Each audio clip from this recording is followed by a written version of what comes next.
Picture this.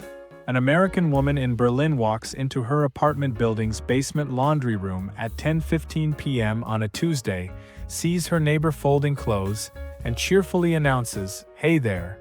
Beautiful night for laundry, right?" The neighbor, a 67-year-old German man named Helmut, slowly turns, stares at her with the intensity of someone witnessing a traffic violation, and says one word, "Hausordnung."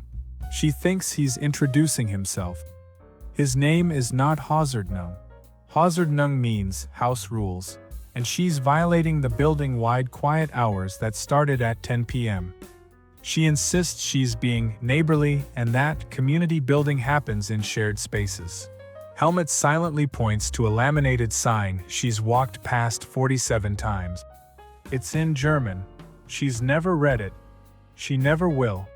Later that week, she leaves Helmut a handwritten note apologizing for the misunderstanding and inviting him to a neighborhood potluck she's organizing in the courtyard. Helmut takes the note directly to the building management office and files a formal complaint about unauthorized common area usage proposals. The building manager sends her an official letter explaining that courtyard gatherings require a written request submitted 14 business days in advance, approved by a minimum of 67% of residents through a proper vote. She frames the letter. She thinks it's a joke. It is not a joke. The next morning at 7 a.m., she starts her washing machine during designated laundry hours and feels proud of herself for learning the system. Helmut hears the machine through their shared wall and brings his decibel meter to measure if her washing machine exceeds the 30 decibel limit for morning hours. It does. She receives another letter. This one includes a chart. Sarah from Phoenix arrives in Munich for a 6-month work assignment. On day 3, she visits the local Bürgeramt to register her address, which is legally required within 14 days of arrival. She brings her passport, her lease, and her confident American attitude. The clerk asks for Ihre Wohnungsgeberbestätigung. Sarah stares. My what? The clerk repeats. Wohnungsgeberbestätigung. Your landlord confirmation of residence form. Sarah pulls out her lease and says, right here, see? I'm renting apartment 3B. The clerk explains the lease isn't enough. She needs a separate form signed by her landlord confirming she's allowed to live there. Sarah cannot comprehend this. But my lease says I'm allowed to live there. That's what a lease is. The clerk remains unmoved. Sarah develops a theory. This is some kind of German privacy thing, right? Like, you don't trust databases? Because in America, everything's connected digitally, which I know Europeans think is scary, but it's actually way more efficient. The clerk cuts her off and hands her a blank Wohnungsgeberbestätigung form. Sarah must get her landlord to fill it out, sign it, and bring it back. Sarah calls her landlord. The landlord is in Stuttgart. The landlord will mail the form. The form arrives 11 days later. Sarah returns to the Bürgeramt, takes a number, waits 2 hours, and triumphantly presents her completed form. The clerk examines it with forensic intensity and says, "This signature isn't notarized." Sarah's eye twitches. "You didn't say it needed to be notarized." The clerk points to Section 7b, subsection 3, paragraph 4 of a document Sarah has never seen. It's standard procedure for non-EU landlords. Sarah's landlord is Turkish but has lived in Germany for 30 years. The clerk is unbothered by this information. Sarah begins researching how to contact the American consulate about bureaucratic harassment. She finds a forum where other Americans share their Anmeldung nightmares. One person's registration took 4 months. Sarah starts stress-eating bretzel at a rate her body was not designed to handle. Marcus from Atlanta buys a bottle of Club Mate at a German convenience store and leaves the bottle on a park bench when he's done. He thinks he's doing a nice thing, leaving it for someone who needs the deposit money. What actually happens? He's created an environmental violation. An older German woman watches him do this, follows him for 2 blocks, and lectures him in furious German about respecting the fan system and not treating Germany like your American garbage dump. Marcus understands about 8% of her words but 100% of her fury. He tries to explain his charitable intention. She's not interested in his intention. She wants him to go back, get the bottle, and return it properly. Marcus thinks she's being super intense about recycling. She thinks he's a barbarian. She takes a photo of him. Marcus becomes paranoid she's going to post it online. She does. A local Facebook group debates his transgression for 3 days. Someone identifies the exact bench. Marcus develops anxiety about drinking bottled beverages in public. Jennifer from Seattle goes to a German pharmacy to buy Tylenol for a headache. She cannot buy Tylenol. Germany doesn't do over-the-counter pain medication the way America does. The pharmacist explains she needs to ask him specifically for paracetamol, and he'll dispense it from behind the counter. Jennifer finds this absurd. In America, there's like an entire aisle of pain medication. You just grab what you want. This feels very controlled. The pharmacist nods. Yes, controlled. Jennifer pivots to her real agenda. Okay, but what about actual stuff? Like, do you have Adderall? I have a prescription from my American doctor. The pharmacist's expression could freeze lava. He explains that German doctors must prescribe medication in Germany, and that importing controlled substances requires specific permits she doesn't have. Jennifer's convinced this is about pharmaceutical company profit.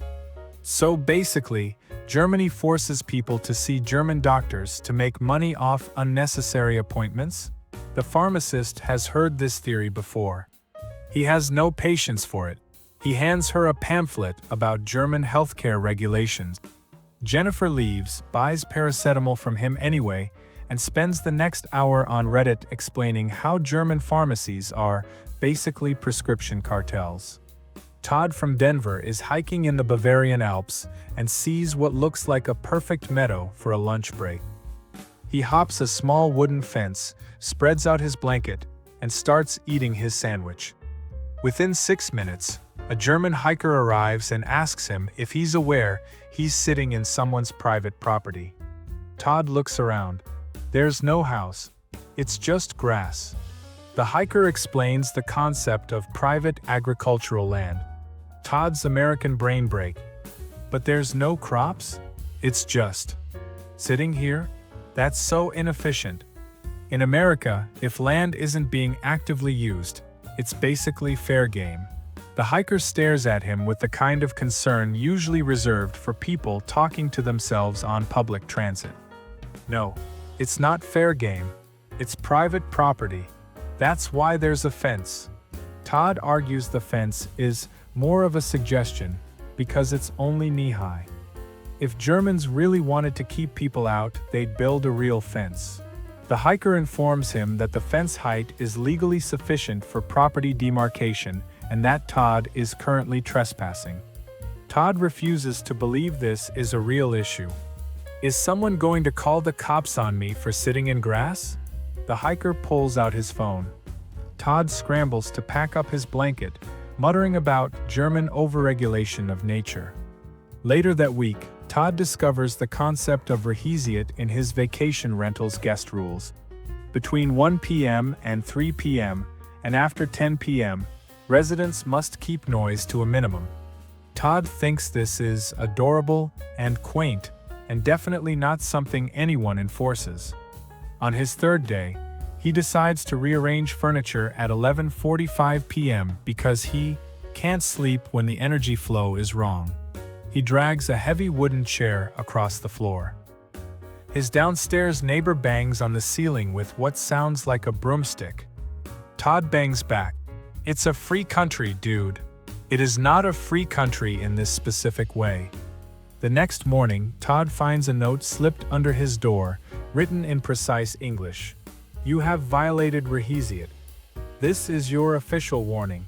Further violations will result in a complaint to the landlord and potential early termination of your rental agreement. 117 Ordnungswidrigkeitengesetz. Todd Googles the law. It's real. Germans can actually fine you for being too loud during quiet hours. Todd spends the rest of his stay walking around his apartment like a cartoon burglar, terrified of making noise. Christina from Houston is at a German swimming pool with her kids. She notices signs everywhere but ignores them because they're in German and probably just standard pool safety stuff. She lets her 8-year-old son run around the pool deck. A lifeguard whistles at her. She waves back cheerfully. He whistles again, this time making direct eye contact and pointing at her son. Christina walks over. The lifeguard explains in careful English that running is prohibited and her son needs to walk. Christina laughed. "Oh, he's fine. He's a good swimmer." The lifeguard's expression indicates this is not about swimming ability. The rule is walking only. For safety. Christina decides this is a teaching moment. Well, in America, we let kids be kids. They need to burn energy, you know? The lifeguard is unmoved. In Germany, we have rules. If your son runs again, you will be asked to leave. Christina is stunned. You're going to kick us out? For running? That's insane. She complies for exactly 12 minutes. Her son starts running again. The lifeguard escorts them out. Christina posts a TripAdvisor review titled, "Fascist Pool Rules. Avoid," and gets into arguments in the comments with Germans explaining that pool rules exist to prevent injuries and that she agreed to them when she bought her ticket. Christina never concedes the point. By the time Brad from Portland finishes his year-long Berlin residency, he's accumulated 14 official violation notices from his building management company. The infractions include disposing of cardboard in the general waste bin instead of the paper recycling bin, failing to properly sort his bottle caps from his bottles before recycling, leaving his apartment windows open during building heating season, hanging laundry on his balcony on a Sunday, and attempting to pay his rent in cash after his bank account had been set up, which his landlord's property management company flagged as suspicious deviation from standard payment protocols. Brad thinks he's being persecuted. His German girlfriend explains that he's simply being treated like everyone else, and that Germany operates on a system where rules apply uniformly because that's how social order functions. Brad cannot accept this. He's convinced there's an underground network of Germans who break rules constantly and just don't get caught. He starts watching his neighbors obsessively, waiting to witness someone violating a rule. He sees nothing. Everyone follows the rules. It's maddening. On his last week in Berlin, Brad decides to break one final rule as a symbolic gesture of American freedom. He rides his bicycle on a sidewalk clearly marked with a "No Bicycles" sign. Within 90 seconds, a police officer stops him and issues him a 25 € fine. The officer doesn't yell, doesn't lecture, just processes the fine with the emotional investment of someone scanning groceries. Brad pays it. He thinks about protesting but realizes the police officer will simply cite the specific regulation he violated, and there's no arguing with that. At the airport, Brad goes through security and reflexively does the American thing. He tries to take his shoes off. The German security agent stops him. "Shoes stay on unless we ask you to remove them." Brad stares. After a year of Germans demanding he follow rules he didn't know existed, the one American security rule he's internalized doesn't apply here. He starts laughing. The security agent does not laugh. Brad leaves them on.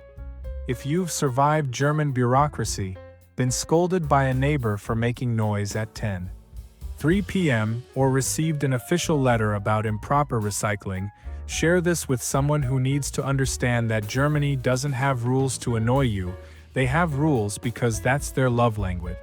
Stay tuned for our next video, where we explore what happens when Americans try to understand Nordic small talk culture and accidentally insult an entire nation by being too friendly.